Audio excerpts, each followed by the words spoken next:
The climate is changing. Oceans are warming. Extreme weather is more common. Threatened species are under strain.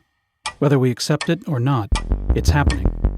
What we might do about it is up to us. We're on borrowed time.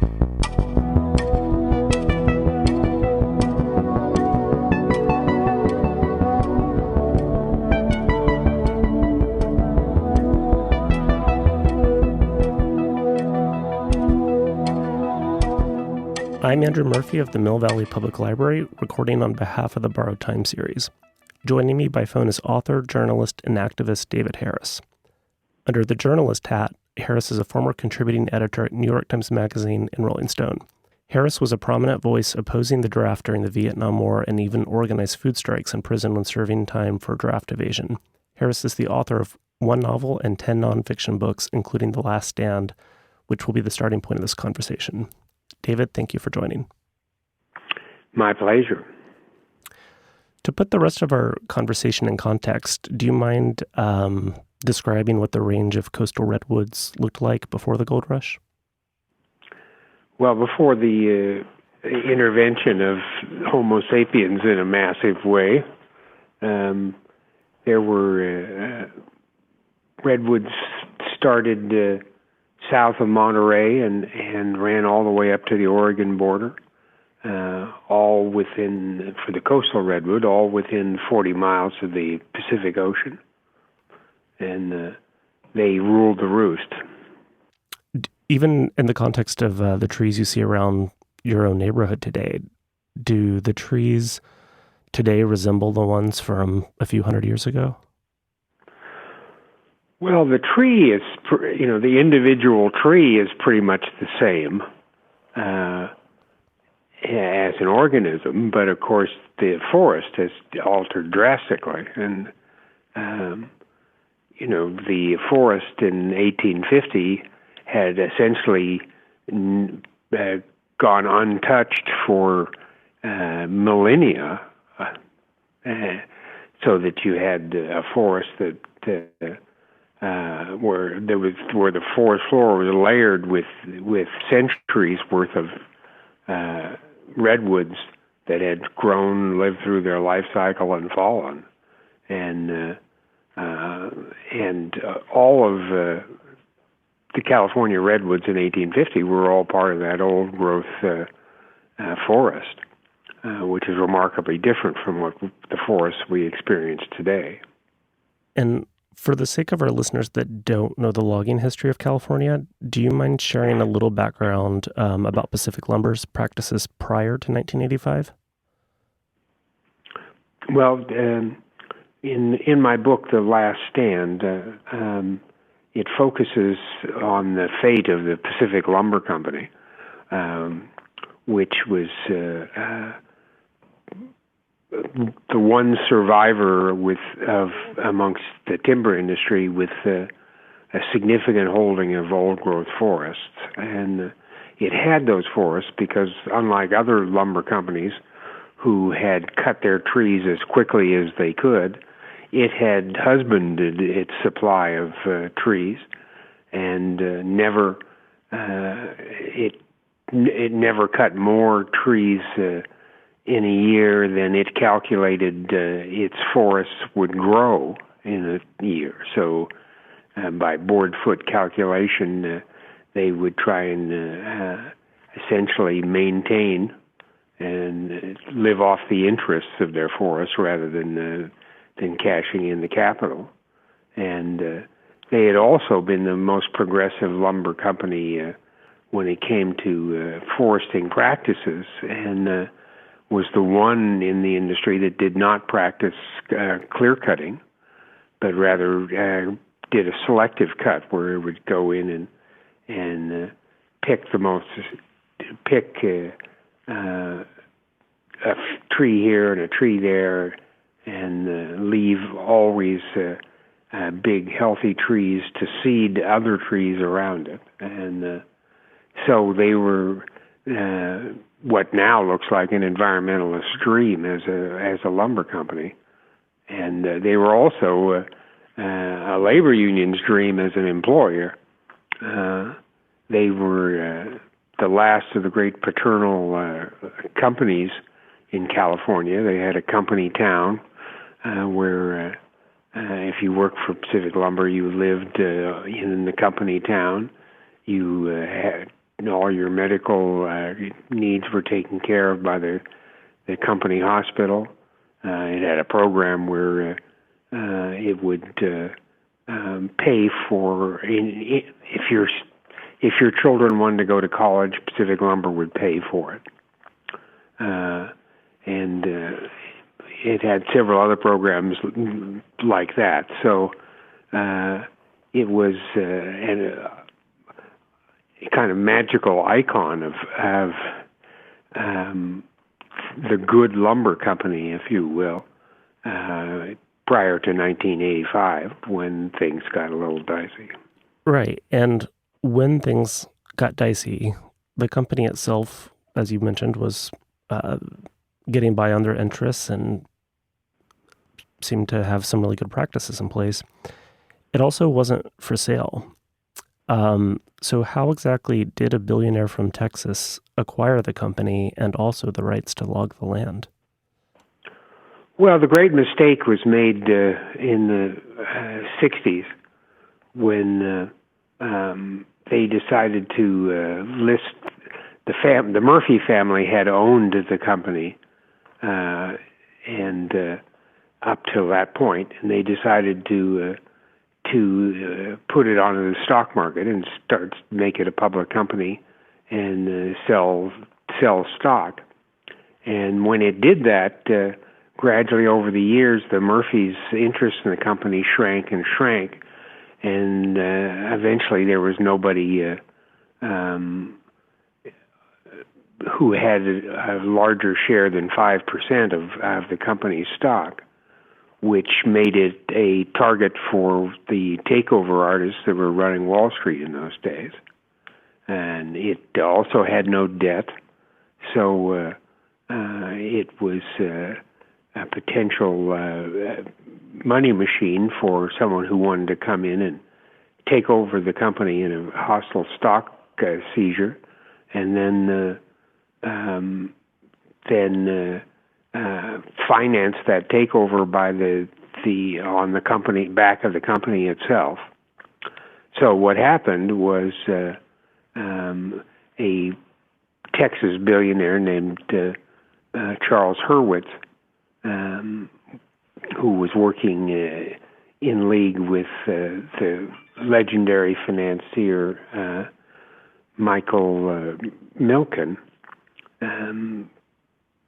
discovered Pacific Lumber, saw the potential of taking it over, and that it was a undervalued company because of the practices that the Murphys had instituted and maintained over several decades. It was undervalued. It didn't have any debt. It didn't. It had an enormous resource that was, in financial terms, relatively untapped. That it was sitting on top of a huge stash of old-growth redwood forest at a time when old-growth, there were no other significant stands of old-growth redwood available anymore. It had all been cut and sawed into boards already, or it had been saved in national parks. But the only thing outside of the national parks that was of significant was Pacific Lumber's holdings. So there was an extraordinary resource that was undervalued, and to someone like Hurwitz had dollar signs written all over it. And he took advantage of that situation and went in and secretly bought a controlling interest in the company and essentially took it over. And before and during the takeover, the staff of Pacific Lumber opposed the idea of the company switching hands, but it kind of read in your book that it very quickly transitioned to accepting the new boss and defended the company against anyone, whether it was their own coworkers like Patrick Shannon who opposed it or were speaking out against it, or the activists that opposed the clear cutting. And I'm just curious, why do you think they so quickly switched to loyalty to Hurwitz?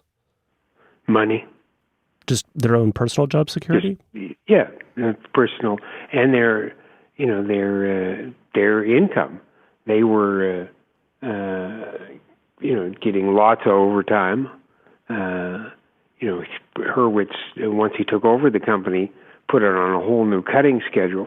So there was an enormous amount of work suddenly available all around Humboldt County, and not just the previous workers, but they hired new workers as well they had, essentially tripled the cut that they were making in the forest, and so there were a lot of jobs to be had and a lot of hours to be worked, and they were making better money than they'd ever made, and all the paternal aspects of Pacific Lumber were slowly being liquidated at this point, but in the short term, that didn't mean much to people. What they liked was the jolts of income that they were getting, and also because there were employee stock ownership programs, and as part of the takeover, they were required to sell their stock to Hurwitz, so they got a big bundle of money from their own stock holdings.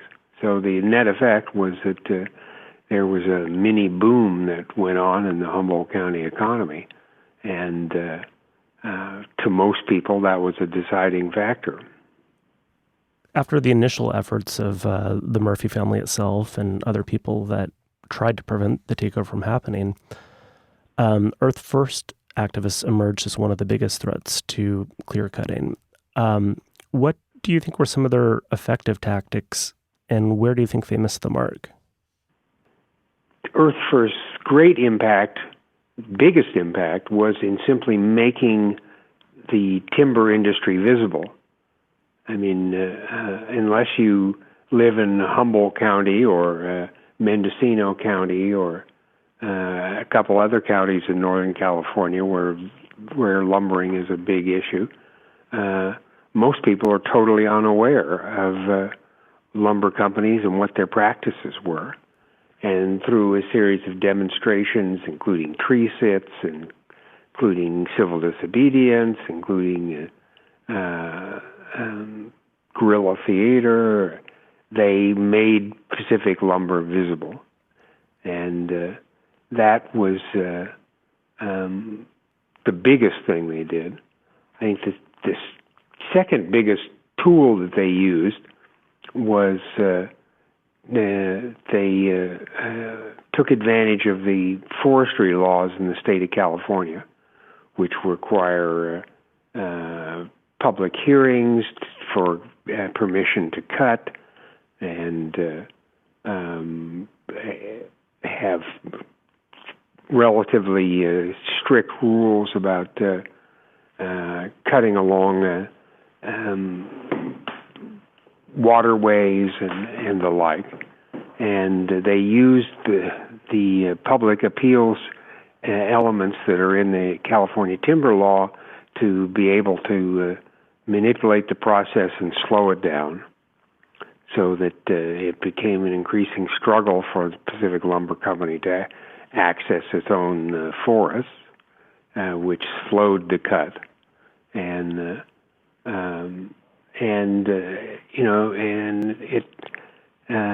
the opposition to Pacific Lumber also succeeded in building a constituency for their position, so that suddenly there were people all over the state of California who knew Pacific Lumber and who knew what was going on up in the Humboldt forests and felt strongly about it. So they were very successful at shining a light on an enterprise that, when examined, was at least reprehensible to probably the great majority of people who learned about it. And the protagonists that you focused on, Gerald Cherney and Greg King, both had been active in Humboldt before the Pacific Lumber takeover. Do you mind just sharing a little bit about how their story unfolded up until 1990?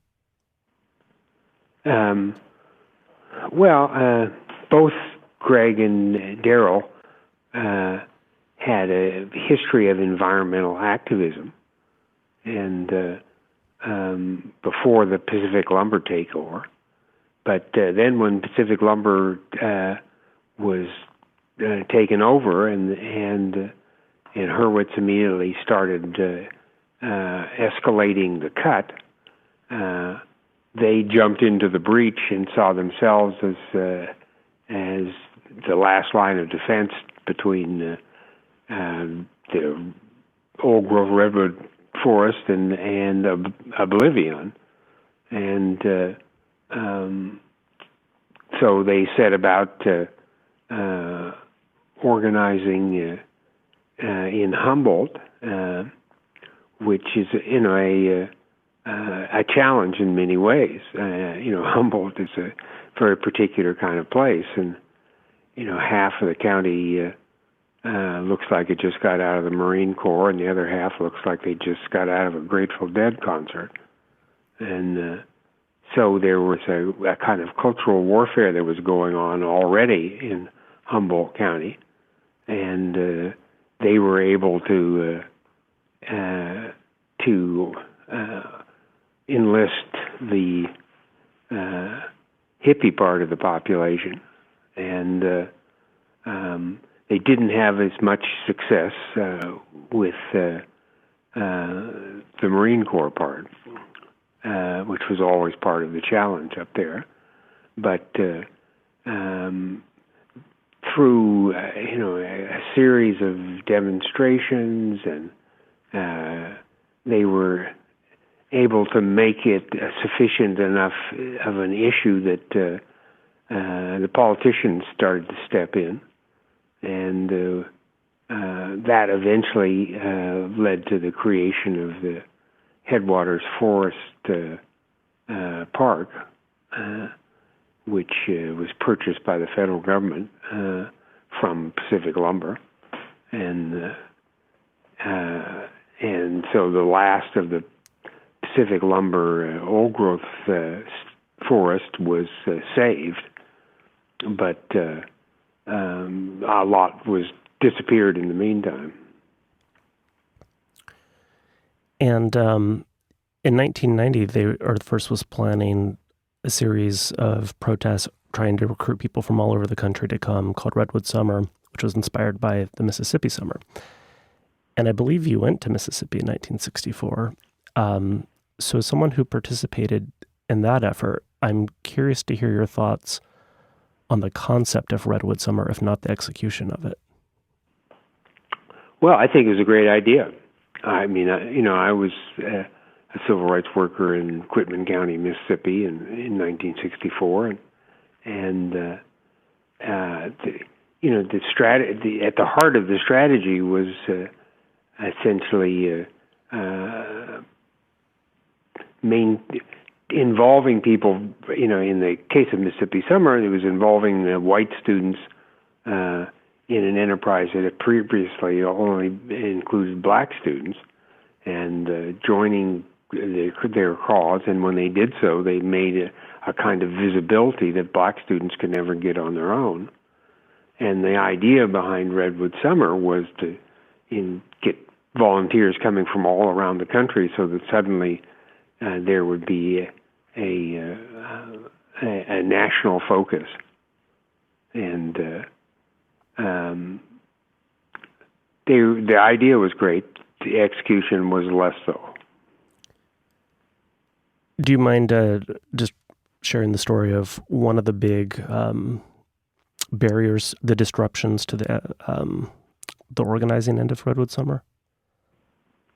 Or I already know the answer. I'll just go ahead and do it. Yeah. Because I have a question about it.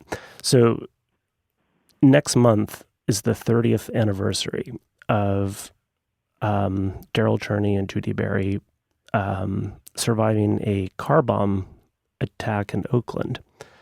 And that disrupted their organization plans. My real question about that is, based on all of the research that you put into this book and everything that you've learned since it was published, do you have a sense of who may have bombed Judy Berry and Daryl Cherney? Well, I have lots of possibilities, but no, I don't. I don't know the answer to that.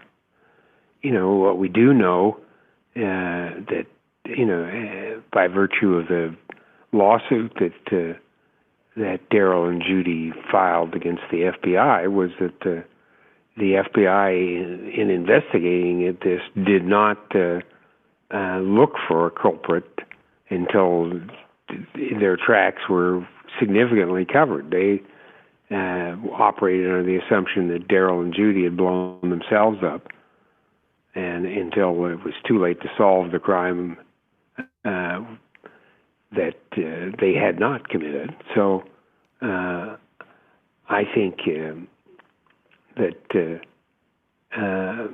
the answer to that is just going to be a matter of historical speculation for a long time. And in my research, the timing of it was I was finishing my book at the time when that explosion took place. So I had a limited amount of time that I could spend on investigating that, and the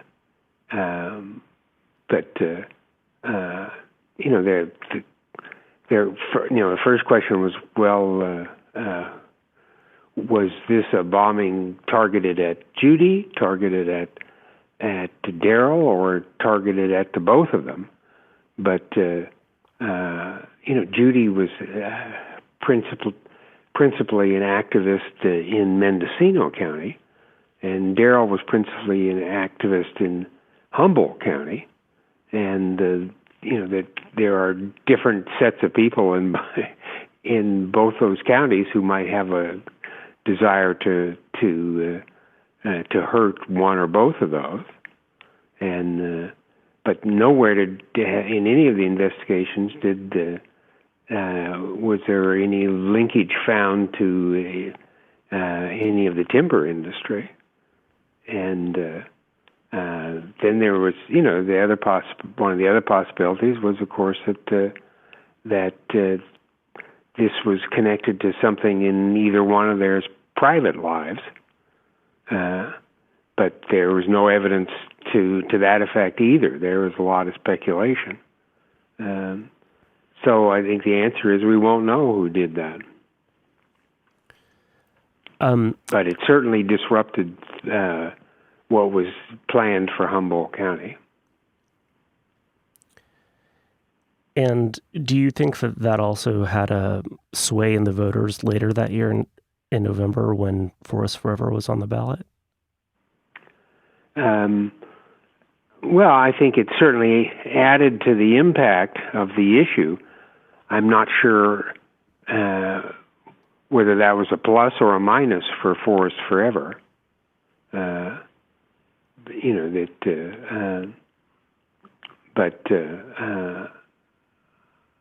think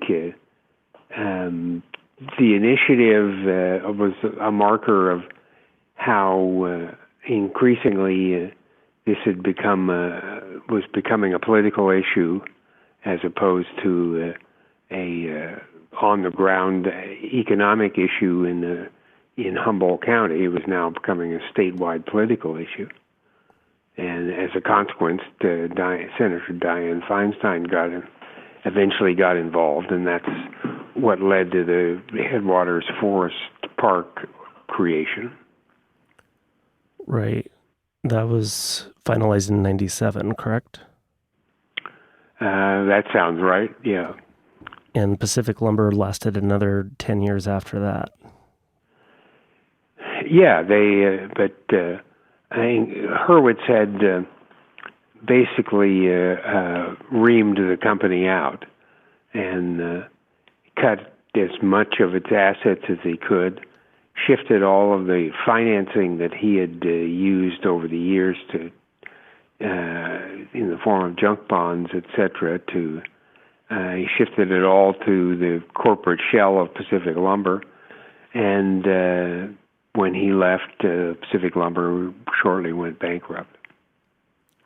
So, he had milked it for all it was worth, and while we don't know exactly what his net take on, it was in the hundreds of millions of dollars of profits that he ended up taking back to Texas with him. As I'm really personally curious to hear your thoughts on what can be learned, not just from this story, but also your own experience protesting the Vietnam War. What is the most effective way for the little fish to eat the big fish?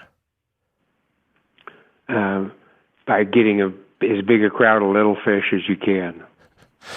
A bunch of sardines. That's if you're little fish, that's the option that you have. And the anti-war movement during the Vietnam era was successful because it was able to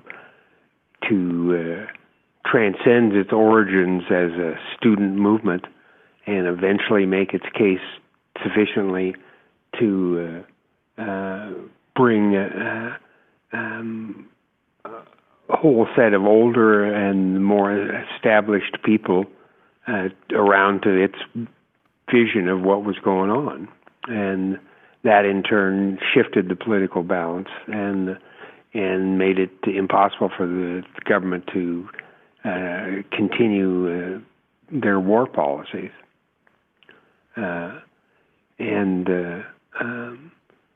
I think on the other issues that we face, that's one of I think the critical lesson is to be successful as a movement, you have to always be open-ended. You're trying to change people's minds. And we learned in the Vietnam era that people's minds do change, but you have to work at that and give them options. And, I think that's a lasting lesson for all of us, that there's no magic bullet. You got to change people's minds. And when you change people's minds, you can change the country's behavior. But if you can't change people's minds, or you don't set out to, or you just draw a line in the sand and say you're with us or against us, then you're just freezing the situation in place and making it impossible to grow. And if you can't grow as a movement, you can't survive. There's a strange analogy there to capitalism with that last statement. Well, take your lessons wherever you find them. Yeah. Well, I'm also curious as an individual, because, you went to prison standing up for your principles. Do you have faith in the power of a single individual to make a difference? Absolutely. And I think we should all have that. First, I think that it's important to recognize that everybody has a constituency. For every person walking the earth, there are other people who are watching them to see how they manage it. It's the basis of the human condition, and everybody has it. So you're never without potential political power. That constituency is the base of politics. I think you're never powerless as a consequence. Even if you can't convince anybody else, you have your own behavior that you can change, and that's the beginning of politics as well. So I think that kind of outreach and seriousness are the options that we have, and I wish it were easier, but it's not impossible. Well, I like your comment that everybody has a constituent, and transitioning to your piece that you wrote for the book, The Once and Future Forest, you wrote a piece called My Redwood Confession. Is tree your constituent, or are you tree's constituent? Well, I think probably both. I mean, in this piece, the one that you're talking about, one of the things that I talk about is my relationship to a particular redwood tree that sits right next to my house, and in the house I've lived in for the last 36 years. And the emotional and spiritual relationship that I have developed with it, and that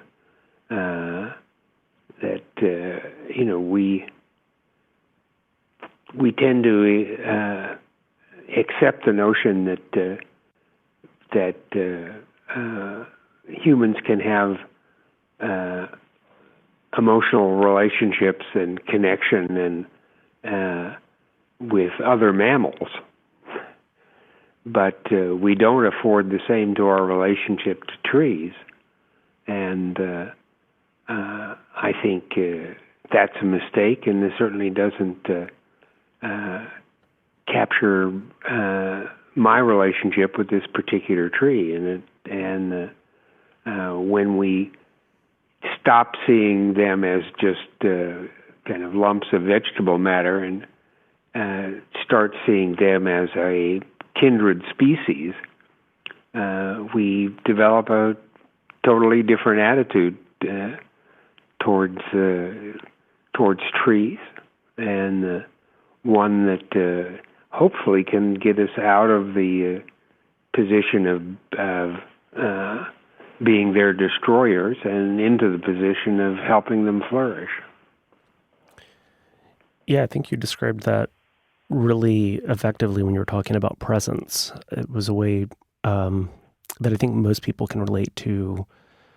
You were talking earlier about people changing people's minds. So I think if someone just had the knee-jerk reaction of not looking at a tree like a sentient being, I think the way you expressed it in the context of presence might be the way to make people see it differently. Yeah, the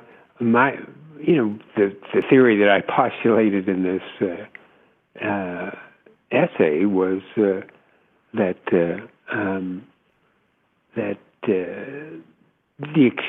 your experience of another's presence, be that human or tree or rock or whatever, is a form of communication, and that I certainly experience what I consider to be communication with the tree in my front yard, and it wasn't that I said words and it said words back to me, but that in the presence that you bring to any particular moment, you are in effect making the most fundamental kind of language, and in that sense, there's a feedback between you and the tree, and there was certainly for me, and and I think I learned a lot from my tree, and that I feel it helped me in situations where I was needy. So. And one of the interesting things, after I wrote this piece, I suddenly started getting feedback from people who say, "Oh yeah, I have that feeling with a tree," or "Oh, the piece is titled "My Redwood Confession," and I use the word confession just because, if you start saying you have a relationship with a tree, most people look at you sideways. What? Sure, okay, good, all right, yeah, right, okay. And, I wanted to break out of that and say, okay, well, here I am, 74 years old, and I've one of the great relationships in my life has been with a tree. And part of your Redwood Confession has some really good learning tools for people, I think. It's the 7 Redwood virtues. And you suggest Homo sapiens could learn a lot from redwoods. And if you don't mind, may I read each virtue to you and ask you to explain how it applies to both trees and people? Okay. The first one is, redwoods take very good care of themselves. Well, in this case, I focused on the fact that redwoods are extraordinarily well thought out, as it were, mechanism for continuing their species. They, their bark resists fire.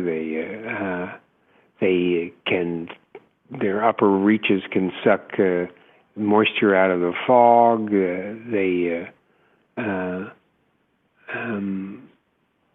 Their flesh, as it were, is resistant to insects and fungal infections and rot, and so they're this self-contained unit that nurtures itself. And by contrast, we as Homo sapiens tend to, rather than be self-sufficient, we're quite the opposite. We're dependent on a lot of mechanical and social structures in order to survive, and we don't self-nurture by and large. And so when things get tough, we often find ourselves very vulnerable because we need all that extraneous machinery in order to prosper, whereas trees are much closer to the ground than that, as it were. Thank you. And virtue number 2, redwood is quiet. Well, I think we all recognize what a loud enterprise human civilization is. The kind of clatter seems to grow and grow, and our delusion and discord seems to grow with all that clatter. The noise never stops. It amps us up and in all aspects of our lives, and when we're amped up like that, our understanding and grasp of ourselves diminishes. Whereas, all you have to do is stand in an old-growth redwood forest, and silence becomes a sound. I mean, it is quiet with a capital Q, and it's an experience of awareness just to sit in that quiet, and I think we can learn a lot from redwood trees in that level. That we need to quiet and shut up some and listen more. Virtue number 3, redwood is long-term. Well, human civilization is notoriously short-term. That we forget our history the day after it happens, and we have an extraordinarily short attention span.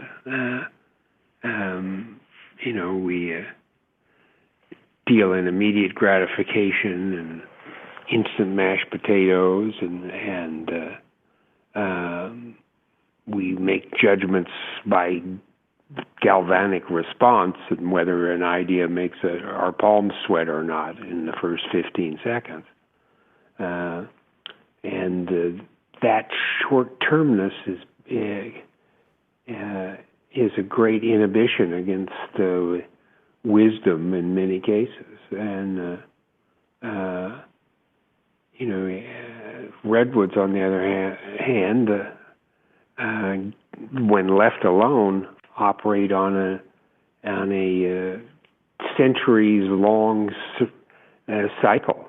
That there's a direct thread between the redwood standing out in front of my house and primeval forests, that are tens of thousands of years ago. And so there is that, it's geared to act in pursuit of outcomes that are, millennia long. And it's like it functions like a clock with no minute hand, or even our hand. It works in decades and centuries. And I think,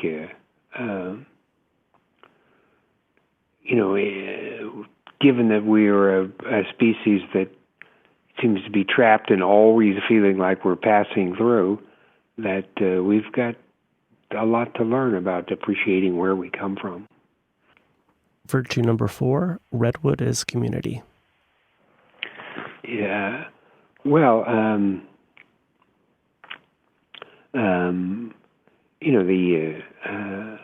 one of the striking things about redwoods is that they're extraordinarily tall, obviously, but they don't have a deep taproot. Rather, they have a whole network of shallow roots, and when in a grove of redwoods, those root systems wrap around each other and become a support system, built into its genetic code is mutual assistance,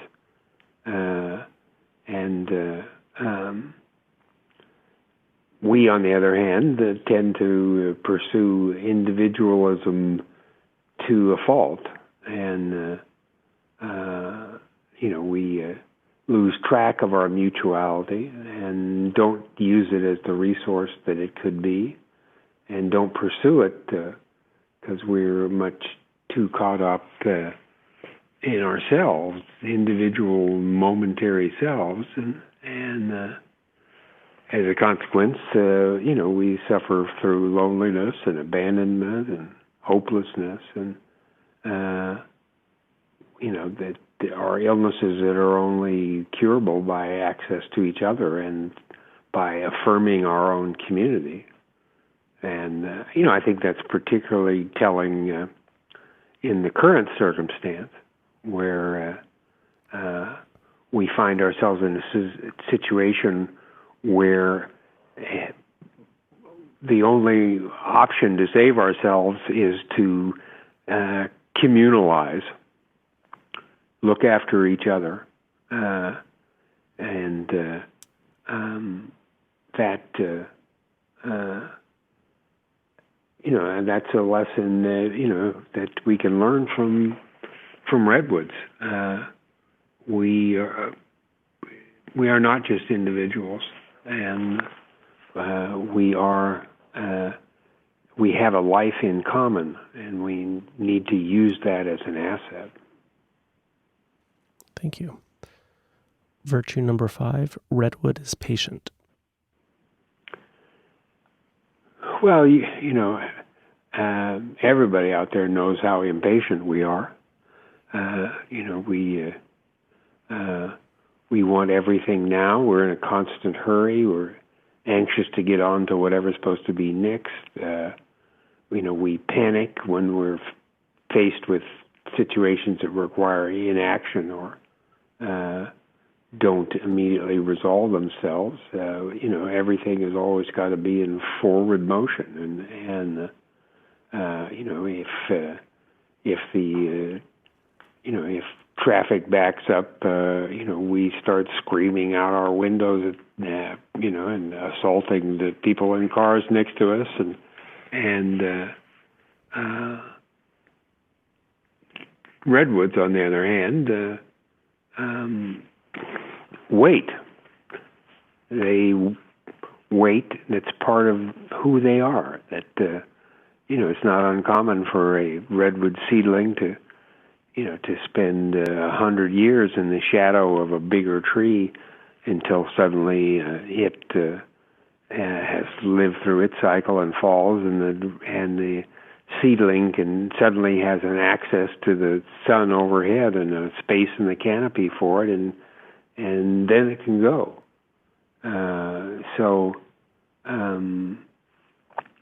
I think there's a lot of things in modern life that can be cured by waiting, and we should appreciate that, and appreciating redwoods is a way to appreciate it. Thank you. Virtue number 6, redwood knows where it came from. Well, this is the experience of walking in an old-growth redwood forest is like you're walking right back in time, and suddenly you're on a genetic pathway that goes through centuries of trees after trees after trees, and certainly that was my experience going into the old-growth forest, and whereas common in human civilization is our shriveled attention span, and we don't pay much attention to stuff that has already happened to us. If we remember something for 10 years, it's extraordinary. And the effect of that is to basically to orphan ourselves from our own roots. That rather than gaining the strength that comes from reaching back into eons of humanity that got us this far, we tend to just pay attention to ourselves and our immediate moment, and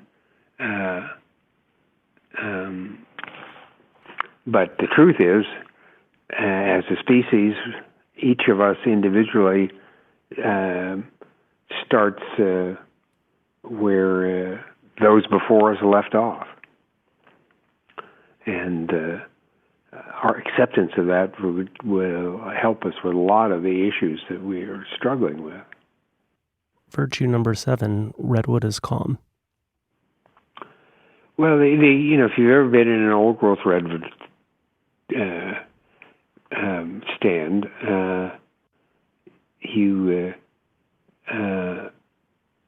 it's remarkable for how little activity there seems to be going on. In tropical rainforests, you've got birds going off and monkeys and rodents, and everything is in perpetual motion underneath that canopy. But redwoods are flat water. I mean, they have a kind of calm that is quite remarkable and quite helpful for us who are such flibbered gidgets, and so not at rest. We tend to function in an ongoing state of hysteria, and that I think makes us often delusional, and certainly unsettled and worried and uneasy about everything, and in human civilization, calm is noticeable by its absence, and amongst trees, it's a natural state. In my Redwood Confession, you conclude by saying we must drastically change our behavior or collapse. Do you have faith that people perhaps can learn these 7 virtues and apply them to prevent that collapse you refer to? Well, I have no doubt we can. Whether we will or not is obviously up for grabs. But I think it requires us to embrace our planet and all of its creatures in a way that we have not yet. We have obviously one of the lessons of climate change is that we have not been able to harmonize ourselves with our environment, and that absence of harmony is potentially our doom, and it requires evolving into a very different version of who we are and how we occupy the space we occupy in order to successfully negotiate our way through what is going to be the most significant challenge in human history. And so I wish I could say I'm sure that we are going to, but I know we can, and I think it's up to us now to make sure we will.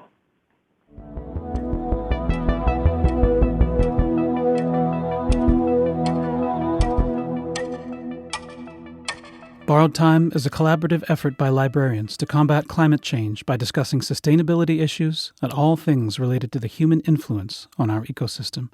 For more episodes, visit borrowed-time.org.